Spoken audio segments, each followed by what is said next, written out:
What's up, guys? I'm Mac. And I'm Gabe. And today we're going to be reviewing the Super Mario Brothers movie. So for anyone who's lived under a rock for the last couple of months, the Super Mario Bros. Movie follows Mario, voiced by Chris Pratt, and Luigi, and their attempt to save the Mushroom Kingdom from Bowser, played by comedy legend Jack Black.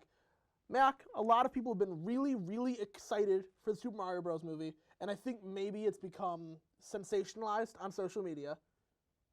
But disregarding that, what did you think of this movie? I said this to you before we started shooting. I think I enjoyed it a little bit more than I should be allowed to.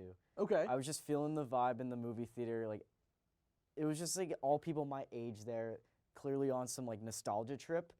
And so, you know, every time like a new character popped on that just reminded me of the Mario lore, I was like, that's cool, you know. But I think, you know, this is just a movie that knew what it wanted to be. It was there to just entertain us, you know. Maybe make some money. Actually, definitely make some money. I'm going to say, this movie is definitely going to make some money. It's projected to make $145 million in the first weekend. Mm-hmm. That's crazy. So let me ask you this first and foremost. Mm-hmm. The biggest issue with this movie that a lot of people have had is the voice acting. Mm-hmm. So you want to start with Chris Pratt, who voiced Mario for some reason? I know there was a lot of controversy over like the past year and a half when it came to Chris Pratt's casting as Mario. Yeah, I didn't hate it, but I also, like, you know, knowing that they could have casted one of the original Marios, I was reading that this week, I don't know why they didn't just go with that. I mean, commercially, it makes sense, I think, to choose, like, a very famous cast like that. But, you know, it's hard for me to just envision Chris Pratt's voice in this iconic character that, you know, we all grew up with, you know? Yeah, I mean, Chris Pratt is beloved by many people, including review crew member Truman Lapp. It's one of his favorite actors. Of course. But I just don't understand why Charles Martinet wasn't Mario in this, because I'm going to be honest, it's really jarring for Chris Pratt's voice to be coming out of Mario in this movie, and I think it's the thing that detracts the most from its overall quality, besides a couple other issues we're going to get into. Some of the other voice actors did really commendable jobs. I mean, Charlie Day as Luigi, he perfectly brought in that It's Always Sunny in Philadelphia frantic, scared nature that like Luigi kind of has, and I think he really nailed that. I'm ashamed to admit I didn't even know it was Charlie Day till the end. Oh wow, really? I knew I recognized it from somewhere, and then when I saw his name in the credits, I was like, okay, that makes sense. Yeah, Anya Taylor-Joy is completely fine as Princess Peach. Like I was kind of just ambivalent to her performance, and I don't mean that in a bad way. And it's probably for the best because like that way it's not jarring, but like it's Anya Taylor-Joy. Princess Peach doesn't really talk much in the games. She did fine. Yeah. Like, I mean, I kind of like that they added they kind of like wanted to make Princess Peach more of like an independent character, not necessarily needing to rely on Mario and Luigi. I thought that was interesting. They kind of tease, you know, not to give too much away, they kind of tease like a little background story, but then just never address that for the rest of the movie. Which we're definitely going to be talking about. How many things don't get paid off in this movie. Exactly. Seth Rogen does his best to be Eddie Murphy as Donkey, instead playing Donkey Kong. What do you think of Seth Rogen literally just being himself? He doesn't attempt to do any performance. He's just playing himself. Yeah, I read this week. There was like some controversy saying, you know, Seth Rogen is just playing himself as he does in pretty much every movie that he's in. And he just didn't care. He just straight up said, you know, if you want me to be in this movie, that's cool, but this is how I'm going to sound. I don't do voices. So, you know what? I kind of respect him for doing that. Oh, I respect him for it, and yes, we did get a video clip of Donkey Kong doing the Seth Rogen laugh, and I didn't need that in my life, and it kind of scared me a little bit. There's a couple other people, you know, obviously Jack Black plays Bowser, and I think he's probably the best part of this movie because it's Jack Black. He gives his all to every role, and he gets like a rock love ballad. No, I just want to say thank you to like the directors for getting Jack Black to sing, because like that's just that's like, I'm a big School of Rock fan. I love like Tenacious D. Yeah. You know, thank you. That was great. It was a really cool, like, getting Jack Black to sing a song. I think it was pretty dope. And then finally, just the one other performance that I want to talk about that I don't think enough people are talking about, Fred Armisen, SNL legend, plays Cranky Kong, but he's not playing Cranky Kong. He's just doing a Bernie Sanders impression, and that's what he said he was trying to do. And it's maybe unintentionally the funniest part of that whole movie. Nah, I mean, he's great. He is great. can I just bring up one more? Yeah, go ahead. Keegan-Michael Key is Yes, Toad. yes, I Like, forgot him. Yep.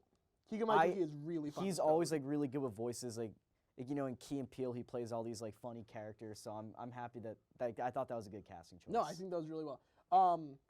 I guess talking about a couple other positives, this movie is beautifully animated. Like, the differences between, obviously, it starts in the real world. And, okay, just real quick, talking about the fact that it's set in the real world, why do they show us Mario's parents? And, like, Mario's entire emotional journey is based on, like, disappointment and disapproval from his dad, which is relatable. But as Mario fans, we've never met the Mario family, so it's weird. I mean, that could just be them trying to like humanize him or something. Mario doesn't need to be humanized. I know, I agree, and it was very strange. Like, and it was a 10-minute long thing. I feel like, but for me, it felt like longer because I was just like, when are we getting into like the actual story, like based on the games? Exactly. No, I completely agree. But like I was saying, it is really well animated. The parts of New York City look really cool. The Mushroom Kingdom looks really cool. There's a moment where we're like visiting Bowser and there's lava, and you can tell that this movie is animated with care. Probably not to the level that Puss in Boots: The Last Wish was, but like this movie was made by people who obviously love the source material. Illumination does a good job, and the voice acting is, like I said, it's interesting. But that is unfortunately where the good things I have to say about this movie stop. Do you have anything good you want to say before we dive into what's wrong with this movie? Yeah, like I said again, this is a movie that clearly like it wasn't trying to be anything groundbreaking. It's just it knew what it wanted to be, and I not a bad way to spend an hour and a half. It was just good to like kind of relive my childhood. But then again, there were just some things, and I'm sure we'll go into it that could have been done a little bit better. Yeah, so let's circle back to you saying an hour and a half. This movie is a tight 90 minutes. Yeah. And that's, I think, the biggest issue with this movie is that I don't buy, all right, here's a sentence I never thought I would say. I don't buy into Mario's emotional journey. I don't. In this movie, I just don't buy into it, and I never, give us 1 second. We will cycle back to, Cons, because Thomas just popped in here. Thomas, how you doing, buddy? Good to see you. We'll just start back with what we didn't like. Does that sound good to you? Yeah. Okay, so I'll get us there in 3, 2. Yeah, unfortunately, I just don't. Here we go. 3, 2. Let's cycle back to what you said about this movie being 90 minutes, because I think that's maybe the biggest issue with this movie. Is that it's a tight 90 minutes. And so it really leads to a lot of things being compressed, things being rushed out. And I'll say it, and I never thought I would say this in 2023, I don't buy into Mario's emotional journey in the Super Mario Brothers movie. And I think the biggest example is the introduction of Donkey Kong.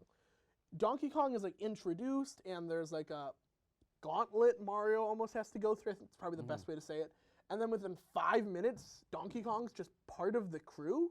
And we're supposed to just buy into that? Like, it just feels weird and disingenuous. This, to me, kind of felt like where they were aiming it, like, for the younger kids, because I think a lot of, like, the younger generation kind of can't spend more than an hour and a half in a movie theater just sitting down watching something, Like, that's just, like, the streaming generation at play. So, they're not trying to make it too complex for them, but I think I would have liked it to be a little longer, like you said. Yeah, and I'm going to completely agree with you. There's an audience this movie is made for. Somewhere between 7 and 10-year-olds. For example, my little brother, Zeke, he turns 9 when this video comes out, so happy birthday, Zeke. He is going to see this with 20 of his friends for his birthday. And it's going to be, like, the greatest thing in his life, because kids are going to love this movie. Yes. But, like, we, as adults, we have nostalgia to Mario. I remember getting a Wii in 2011, playing Super Mario Galaxy, and, like, that's, like, an emotional connection. And there was a real potential to, like, pay that off through this movie, but because it's so short, we just go from one thing to the next, and unfortunately, the entire thing just feels kind of rushed, and I think that it's kind of just a waste of potential. One of the things that, like, made me upset was, like, they kind of just do, like, a quick montage through, like, all the worlds there, and they don't spend, like, enough time in a lot of, like, the worlds, like, or I guess levels that I enjoyed, like in Super Mario Brothers or like and in the sequel. And I would have liked to see them more in like the desert world, underwater. No, I completely agree with you. I I think the length of it is just, it really detracts from the overall quality. But even more than that, there's a couple of, I don't want to spoil it because this movie just came out, Yeah. really weird story decisions. I mean, we touched on Mario and his family and how this entire thing is a quest for Mario to earn his father's love. And that's not a spoiler, that's set up right in the beginning. But it just comes from out of nowhere. And so without spoilers, do you agree that there's just some bizarre storytelling choices in this movie that you're just sitting there and you're going, what? Yeah, I mean, I guess it's kind of hard to connect, like, 30 plus years of games Yeah. together. But, if you try to, like, combine them too much, then there's going to be some, like, confusion as it comes to the storyline, I think. Yeah. I think this movie suffers from hodgepodge syndrome, is what I would call Yeah. it. In the sense that there are so many things shoved into a tight 90-minute movie that, like, they could have saved for sequels. For example, I think it was really cool that there was that Mario Kart segment. Yes. But they should have saved that for the sequel, because unfortunately now it just feels kind of like a waste. You know what I'm saying? Like, this movie very well could have been just Mario, just Luigi, stuff like that. Before we get into our final score, I have one question to ask you, Mac. We've seen the Mario movie. We've seen 2 Sonic movies. What is the next video game adaptation that you want? And please, for the love of God, don't say Tetris. No. I was having this discussion with someone the other day. What do you got? Do you want me to do mine first? Yeah, Wait. go for it. I would love if someone who did like Illumination, who did this, give me a cool Legend of Zelda movie.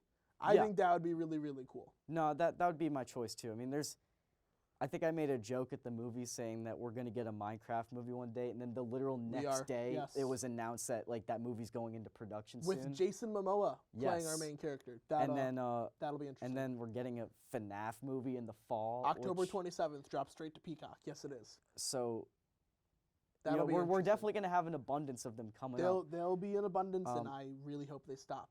But speaking of things stopping, it's time for this review to end and for us to give it our scores. Sure. So from 1 to 10, what are you giving Super Mario Bros. The movie, or the Super Mario Bros. Movie? I'm so sorry. It was fine. I'll give it a 5 out of 10. Yeah, You know what? I'm gonna give it a 6. I agree with you. I think that this movie is commendable for the things it does right. I just think they tried to do too many things with not enough time, and this movie didn't need to be 90 minutes because fans would have watched the 2-hour movie about Mario. Yeah, and they made like a live action version in the 90s that was a commercial and critical failure, so that's why they've been hesitant to make another Mario movie, but I think they honestly did the best they could have with the resources they had. And it's aesthetically pleasing and it's entertaining, Well, Mac, I'll just say it. You're my superstar, and so is our audience, and we'll see you next time here at The Review Crew.